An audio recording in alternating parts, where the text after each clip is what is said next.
오늘 본문은 크게 두 부분으로 나뉩니다. 먼저 16에서 21절은 예수님이 바다 위를 걸어서 풍랑 속에서 헤매는 제자들을 만나러 가는 사건입니다. 두 번째 부분은 예수님이 가버나움 회당에서 하신 설교입니다. 이 설교는 오병이의 기적의 의미를 설명하는 설교입니다. 이 부분은 내일과 모레의 본문까지 계속 이어지기 때문에 오늘은 첫 번째 단락인 예수님이 바다 위를 걸어오신 부분을 조금 더 중점적으로 살펴보고자 합니다. 예수님이 물 위를 걷는 사건은 누가복음을 제외한 마태, 마가, 요한복음에 기록이 되어 있습니다. 저는 오늘 본문을 보면서 사도 요한은 왜 이 사건을 기록했을까 하는 궁금증을 가졌습니다. 먼저 우리가 잠시 복음서에 대해 이야기를 하자면 복음서는 복음 그 자체이신 예수님의 이야기를 기록했다고 해서 복음서라고 불립니다. 그리고 마태, 마가, 누가는 특별히 비슷한 관점으로 쓰여졌다고 해서 이 세 개를 공감 복음으로 말하기도 합니다. 그런데 사실 복음서 기자들은 각자마다 강조하고자 하는 신학적 강조점이 다릅니다. 이건 서로 틀린 이야기를 하고 있다라고 하는 것이 아닙니다. 저는 사실 코끼리를 실제로 한 번도 본 적은 없지만 많은 사람들이 코끼리 비유를 하기 때문에 저 또한 잠시 코끼리에 대해서 이야기를 하자면, 코끼리라고 하는 거대한 동물은 어느 한쪽에서만 바라보고 판단할 수는 없습니다. 어떤 사람은 코끼리의 코에 집중하는 사람이 있는가 하면 어떤 사람은 코끼리의 귀나 꼬리에 집중을 하는 사람들도 있을 것입니다. 코끼리는 큰 동물이지만 우주 전체로 따졌을 때는 하나의 미물에 지나지 않을 겁니다. 그렇지만 그렇게 하나의 미물인 코끼리라고 하더라도 다각도에서 보아야 한다는 것입니다. 하물며 그의 지혜로 우주 만물을 창조하신 예수님께서 이 땅에 오셨습니다. 어떻게 말씀 그 자체이신 예수님을 한 가지 관점에서만 묘사를 할 수 있을까요? 그래서 복음서 기자들은 서로 다른 신학적 강조점을 가지고 복음서를 기록했습니다. 실제로 사도 요한은 요한복음 맨 마지막에 이렇게 기록하고 있습니다. 예수께서 행하신 일이 이 외에도 많으니 만일 낱낱이 기록된다면 이 세상이라도 이 기록된 책을 두기에 부족할 줄 아노라. 예수님은 살아 계시면서 정말로 많은 이적과 기적을 행하셨습니다. 그래서 복음서 기자들은 자신이 보고 들은 모든 경험을 통해서 자신들이 강조하고자 하는 바를 기록했습니다. 예를 들어 마태복음과 마가복음엔 기록이 되어 있지만 누가복음과 요한복음엔 기록되어 있지 않은 사건들도 있습니다. 그 반대로 누가복음과 요한복음엔 기록되어 있지만 마태와 마가에는 기록이 되어 있지 않은 사건들도 있습니다. 이렇게 복음서 기자들은 서로 강조하는 바에 따라 여러 가지 사건들을 기록하고 있습니다. 그런데 정말로 중요한 사건들은 복음서 기자들이 모두가 다르고 있습니다. 예를 들어 오병이어 사건은 4개의 복음서 모두 등장합니다.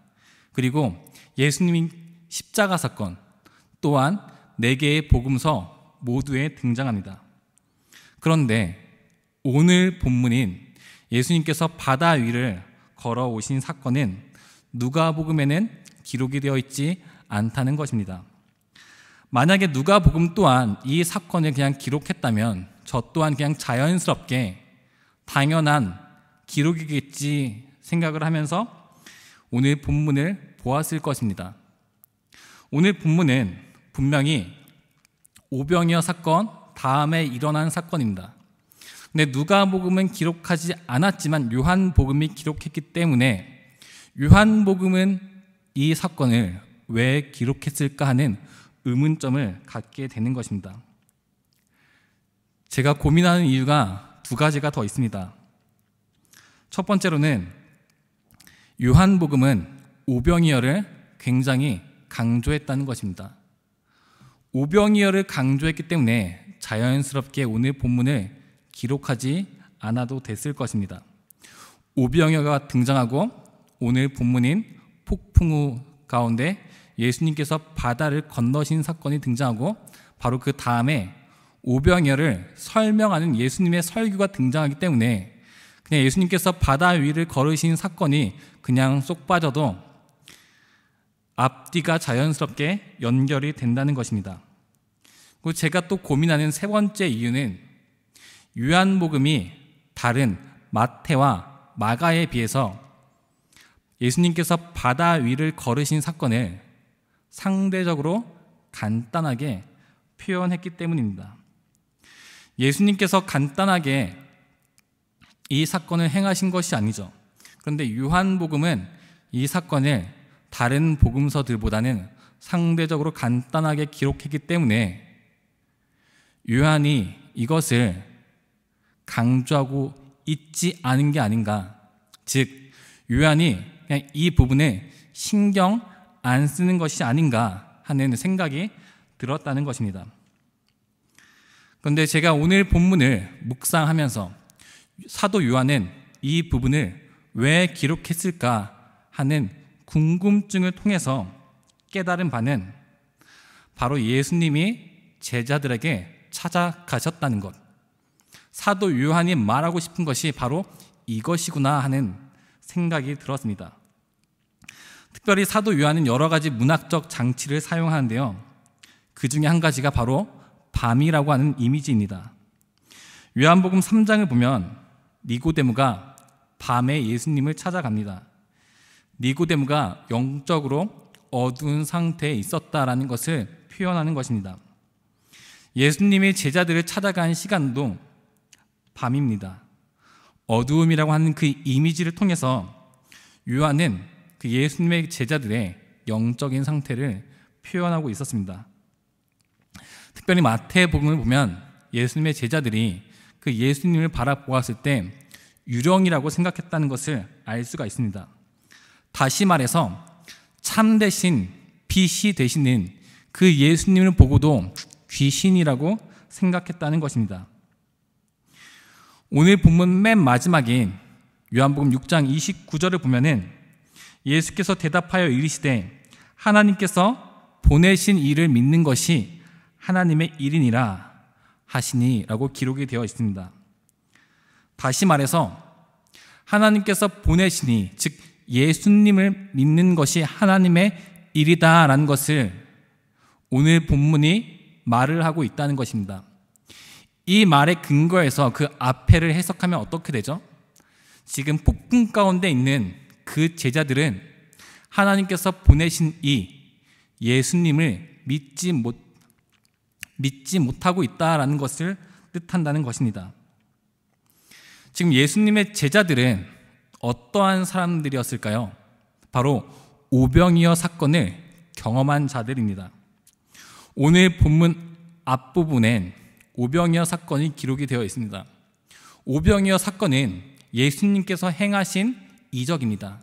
그런데 그 이적은 예수님이 예수님의 제자들의 손을 통해서 이루신 것입니다.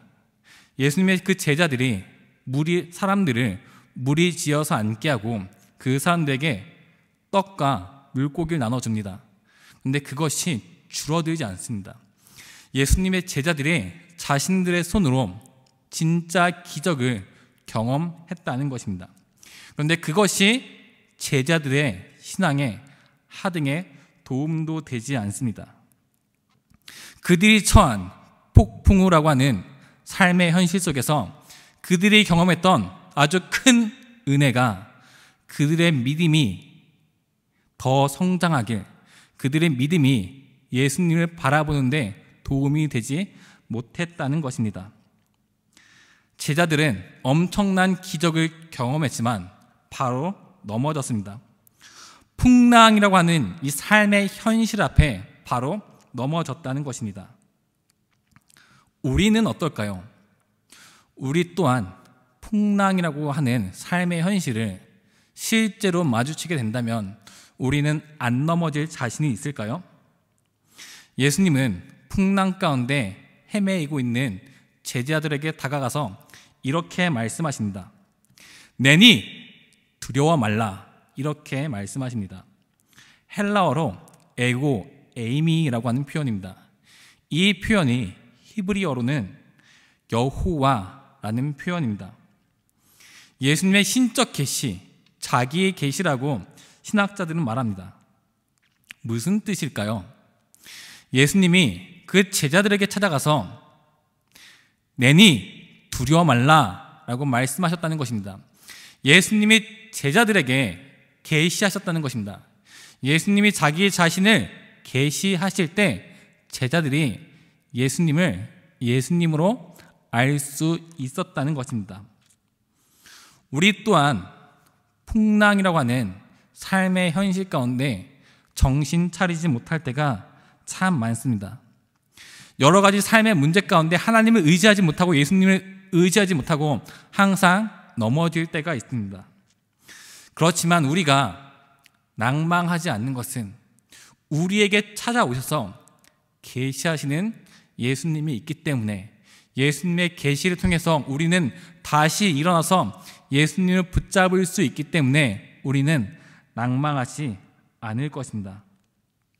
사랑하는 금강의 성도 여러분, 오늘 하루를 살아갈 때 풍랑이라고 하는 삶의 현실을 우리는 겪게 될 것입니다.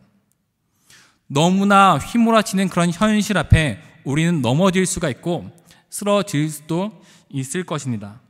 그리고 쓰러지면은 우리는 스스로 또 자존감이나 좌괴감이 들 수도 있을 것입니다. 그렇지만 낭망하지 마십시오. 예수님이 오셨기 때문입니다.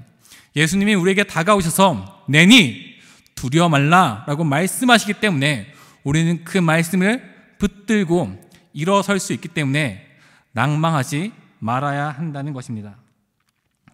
오늘도 바쁜 삶의 현실 가운데 주님의 음성을 듣는 우리 금강의 모든 성도님들 되시기를 축원드립니다. 말씀을 생각하며 함께 기도하겠습니다.